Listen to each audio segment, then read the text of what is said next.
Oh my God!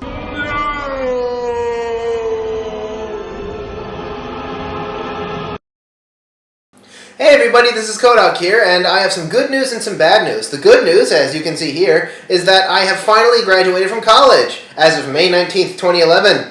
Yes, I am no longer a college bum. Now I'm an ordinary bum. Anyway, there's also some bad news. The bad news, of course, is, as I'm sure everybody has heard, is that Bakugan Dimensions is closing down on June 30th. Now, I've been thinking what the most appropriate way of dealing with this would be, and I think it would be a study of just how volatile the games-based toy market really is. I mean, especially with the advent of video games, toy-based merchandise has just gone crazy, so I figured this would be a good time to kind of explain it. Bakugan is certainly not the first toy I've collected. I've been collecting toys since I was, well, a kid. So anyway, I've got tons of stuff in my collection. I've got some old Beyblades like this Dracil here. I've got this weird game called Jagan Fighters, which I'm going to talk about later. And got these parts from a game I can't even remember the name of that uses these little triangle things that became some kind of barrel dice. If anybody knows the name of this, I don't know. And even things like Battle Beat 'em On. This was kind of part of the wave of Beyblade and stuff that was, ooh, let's import something Japanese. And you look at this guy. He's totally pimped out. It's just awesome. Helio Breaker. But, it's not a very good marble shooter, even despite how awesome it looks. But I figured I was going to go over some of the more modern trends, things like the newer Beyblade and stuff like Gormiti and stuff, to just kind of see the kind of world that Bakugan is in. It's actually a pretty interesting thing to talk about. So, with that, let's get started. This is Jagan Fighters. It was a game that was put out by Bandai about 8 years ago, about 6 years before Bakugan came out. It actually uses a very similar premise. These guys, rather than being marbles, are actually meant to be dice, warrior dice. This guy, depending on what side you got, you would get a different number for your attack power. And you can also back them up with these more-sided characters called wizards, or mages. I can't quite remember. It's been 8 years. It was pretty nice. It had some nice-looking figures, but it was not terribly well promoted. And even though it had this beautiful website, not as many people were on the internet 8 years ago as they are today, so didn't really have any major tie-ins other than these special edition figures.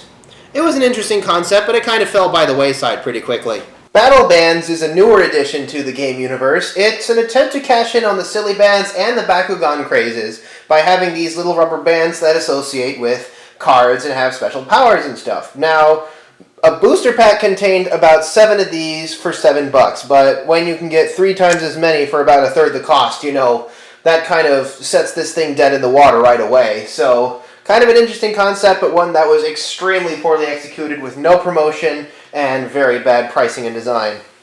Beyblade is probably Bakugan's single largest competitor right now. It's a cool idea. Spinning battle tops. Tops have been around for hundreds of years, and spinning battle tops just kind of seem to be the natural progression of it. Now, Beyblade actually has a fair history, and there are a lot of older Beys that are mostly plastic, like Dracil here. The fact that these newer blades have more metal parts is actually a fairly new addition. It's made by Hasbro, and it's one of the biggest competitors right now. It's just such a cool idea. It's one that you can't really screw up, unless you make some bad promotion choices, some lousy video games, and a bad anime, which they did for a little while when it started to get a little old. Beyblade actually saw a few competitors. There were several other Battletop designs, and more recently Mega Bloks tried to pull an Xbox 360 and jump on their release date, but that didn't go so well, as you can imagine.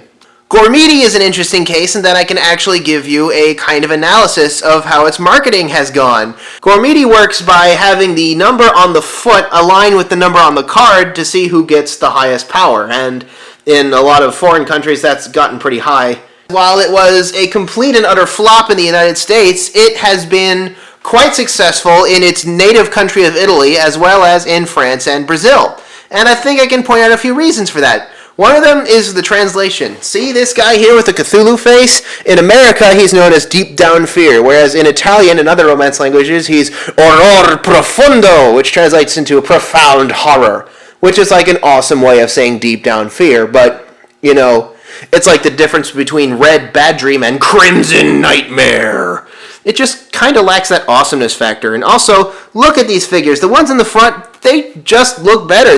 Granted, these are from the reboot series, the Return of the Lords of Nature, which featured better sculpting and larger figures. But that means that if in the United States they had just waited a little bit, they could have started with these superior figures that tied in well with the show. That kind of boggles my mind. It was a bit of bad timing. Also, look at that packaging design. Those big old blister packs with those little figures inside. In Italy, they actually used blind packs, so you couldn't really tell what you were getting unless you knew what you were feeling inside the package. In the US, they use these big old blister packs, and frankly, they're too large, and with that head-on space like that, they make the figures look kind of stupid. Did this ever catch on in the UK? I'm not sure. I never really did the research on that. But really, during my time in Italy, these things were everywhere. They had clothes, they had magazines, they had Easter baskets. Heck, I got this guy in a box of colored pencils. It's just crazy over in Italy.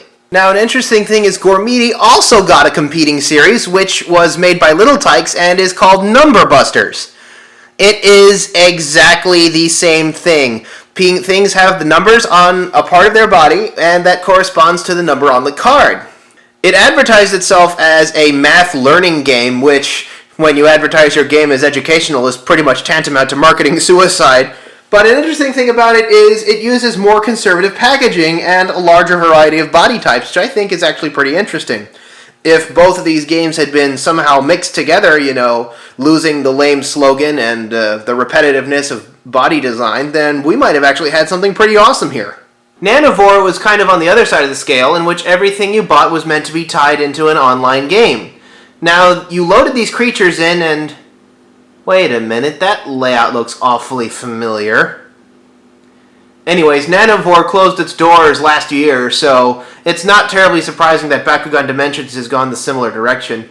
Other games like Extractars and Beyblade also connect to the internet, so it's certainly a new trend, but one that doesn't seem to be terribly successful. I hope you've enjoyed our look at the volatile world of game-based toys. Well, Bakugan, it's not going to be around forever. It's going to phase out eventually. A lot of these games have done the same thing, and it's kind of inevitable. Now, Spin Master's already working on something that they hope we'll spend our money on.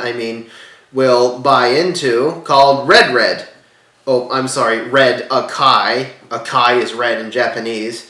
What do you name a game like that anyway? Hey, want to go play some Blue Blue? No, I'm busy beating Orange. It's just doesn't make sense. I've taken a look, and it looks like a Ben 10 ripoff. Now, Jack Specific is also working on something called Monsuno. However, I'm contractually obligated to not be able to say anything else about that, so don't ask. But it looks pretty interesting. It looks like it might be a decent thing. So, where will we go in the future? We'll just have to see. First of all, I'm going to have to find a job, so I don't know how much more time I'm going to have to do this. And second, if Bakugan really is on the way out like it's rumored, then I'm going to have to find a new hobby. Anyway, this is Kohdok signing off.